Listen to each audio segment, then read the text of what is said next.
Baik, Assalamualaikum warahmatullahi wabarakatuh. Pada pagi hari ini, saya mau izin untuk merepresentasikan modul gangguan psikiatri F0 dan F1 yang berjudul amnesia organik. Dan saya sebagai presentan, Dr. Ahmad Fariza Pramalia, dan supervisor Dr. Andrian Fajar Kusuma Dewi, MSc, SPKJ.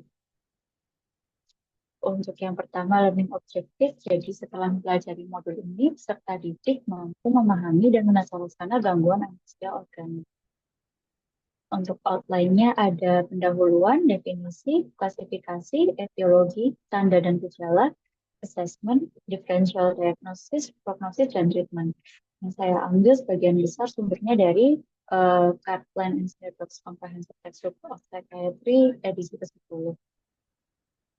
Untuk pendahuluannya, jadi dulu gangguan amnesia secara spesifik dianggap sebagai defisit memori murni dan sering didapatkan pada kasus substance abuse atau akibat kondisi medis umum.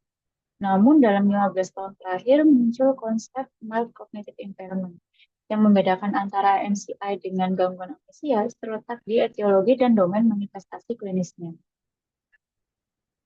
Untuk definisi dan klasifikasi, jadi kita melihat dari DSM-4-TR itu ada gangguan amnesia akibat kondisi medis cerebral atau sistemik, ada substance induced amnestic disorder, gangguan amnesia akibat etiologi yang tidak diketahui, dan amnestic disorder non other specified.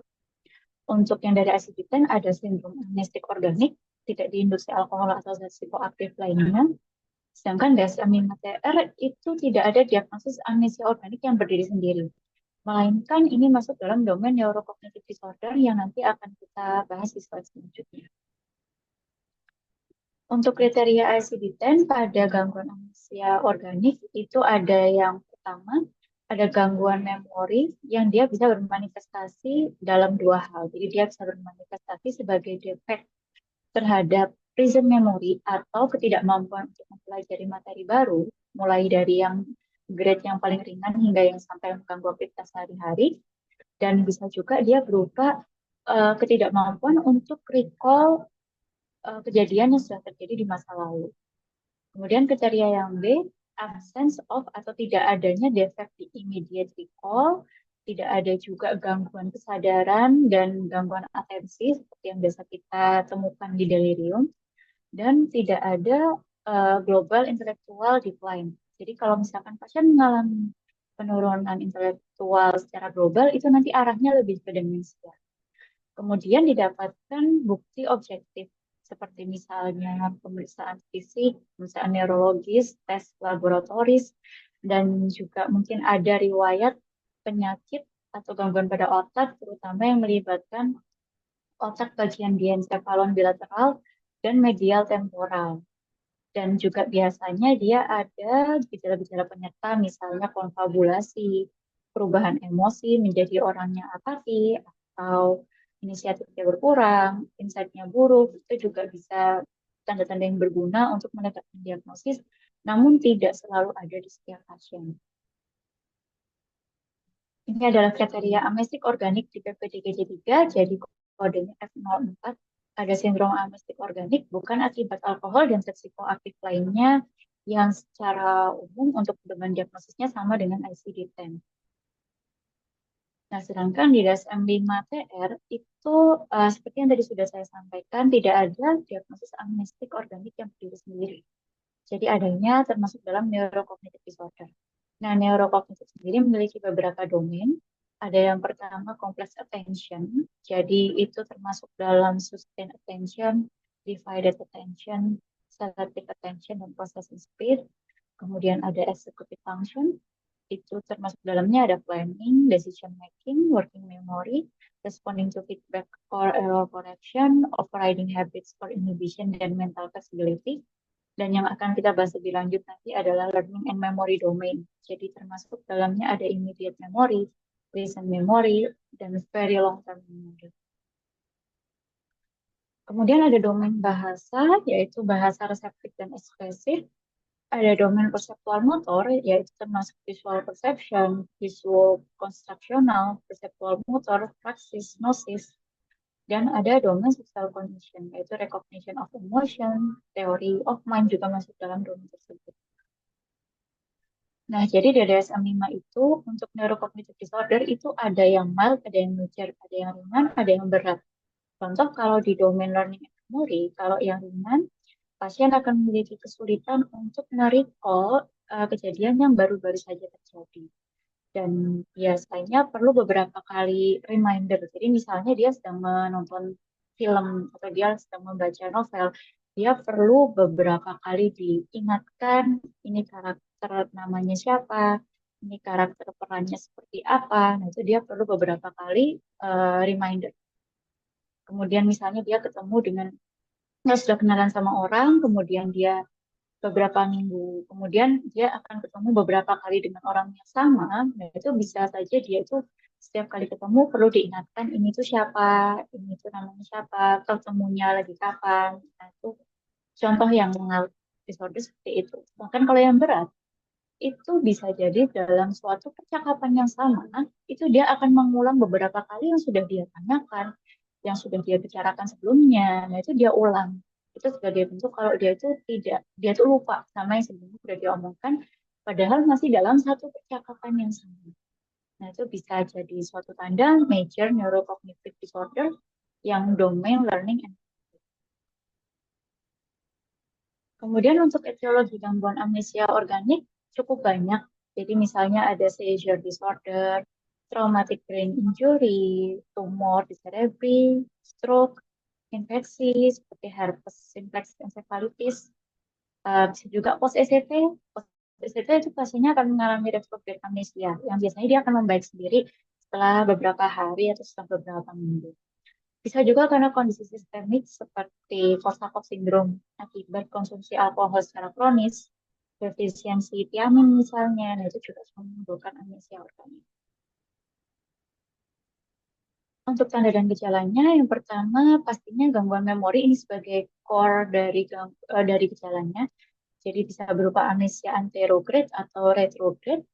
Kemudian untuk gejala penyertanya, konfabulasi, perubahan kepribadian, dan gejala neurologi tergantung dengan underlying illness. Untuk konfabulasi sendiri itu jadi adanya suatu memori yang palsu, memori imajiner, yang itu tuh muncul untuk mengisi kekosongan akibat memori-memori yang hilang. Jadi sebenarnya itu bukan memori asli, tapi itu hanya untuk mengisi kekosongan. Jadi ada gaps di memori. Nah, konfabulasi itu lebih sering pada diencephalic amnesia, contohnya di Korsakoff syndrome, dibandingkan dengan hippocampal amnesia. Dan juga perlu diingat pada amnesia organik, biasanya immediate recall itu tidak terganggu, kemudian atensi dan implicit learning-nya juga masih intact, tidak ada masalah. Sedikit kita bahas tentang Korsakoff syndrome. Jadi Korsakoff syndrome itu dia dikenalkan pada tahun 1889. Adanya polineuritis, anterograde amnesia, dan konfabulasi akibat konsumsi alkohol kronis. Nah, pada tahun 1960 didapatkan ternyata pada Korsakoff syndrome ada lesi di diencephalon. Nah, pada abad ke-20 mulai dibagi adanya kondisi akut dan kronis pada Korsakoff syndrome. Kalau yang akut kita sebutnya Wernicke encephalopathy, kalau sudah kronis biasanya Wernicke-Korsakoff syndrome. Kemudian Emil Kraepelin juga menemukan bahwa Korsakoff syndrome itu ada yang terkait alkohol, ada yang tidak terkait alkohol. Contohnya pada neurosifilis. Nah, secara klinis, penderita Korsakoff syndrome itu mengalami ketidakmampuan membentuk memori baru atau anterograde amnesia dengan intelijensinya yang intak. Dan biasanya individu Korsakoff syndrome menunjukkan konfabulasi sebagai usaha menutupi defisit memori yang dialami. Untuk asesmennya bisa menggunakan neuropsychological testing ini untuk melihat diskrepansi antara performance pada memory skills dengan performance di cognitive skill-nya. Kemudian tes lab juga perlu, terutama pada kasus-kasus penggunaan alkohol kronis, malnutrisi, defisiensi vitamin, dan penyakit sistemik. Kemudian neuroimaging ini nanti kita akan menemukan beberapa lesi, misalnya seperti di Korsakoff syndrome itu ada mamillary bodies atrophy, atau misalkan stroke yang terlokalisir di regio diencephalon misalnya, atau ada anoxic lesion di hippocampus dan lain sebagainya. Untuk DD-nya, differential diagnosisnya yang pertama ada delirium. Cuman bedanya kalau ada delirium itu kan kesadarannya terganggu, ada gangguan persepsi, ada ketidakstabilan mood. Sedangkan kalau pada amnesia organik tidak ditemukan ini semua. Kemudian ada demensia juga.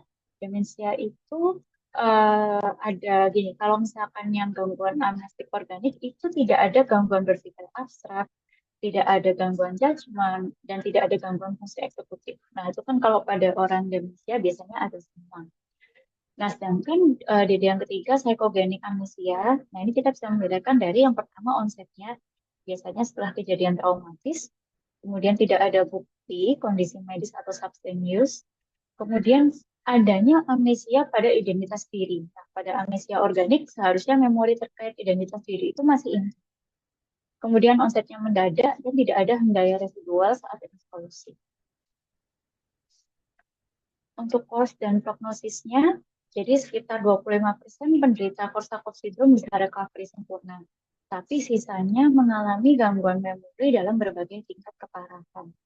Dan sebagian besar gangguan amnesia itu memiliki stable course. Jadi stable course itu ya memori yang sudah hilang itu tidak kembali lagi. Dia akan tetap dalam kondisi memorinya tetap tidak ada, tetap harus membentuk memori baru.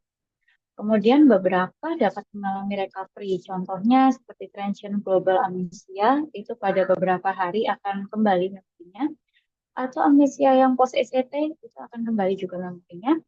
Atau mungkin tidak kembali sempurna, hanya saja bisa membaik, seperti amnestic disorder akibat traumatic brain injury. Untuk treatmentnya, tata laksana sebenarnya bergantung pada etiologinya. Nah, pada contohnya pada wernicke encephalopathy itu bisa diberikan high dose of thiamin, jadi 1 sampai 2 gram per hari. Namun manfaatnya untuk Korsakoff syndrome itu belum bisa dibuktikan. Karena Korsakoff syndrome ini kan sebenarnya proses yang terjadi secara kronis. Pemberian thiamin pada Korsakoff syndrome ini belum dapat dibuktikan apakah dapat mengembalikan fungsi memori pasien yang sudah sempat hilang. Kemudian untuk rehabilitasi kognitif itu dapat meningkatkan pasien level of functioning, namun belum tampak manfaatnya dalam mengembalikan memori yang hilang. Berikut ada referensi yang saya gunakan. Untuk kurang lebihnya mohon maaf. Terima kasih atas perhatiannya. Wassalamualaikum warahmatullahi wabarakatuh.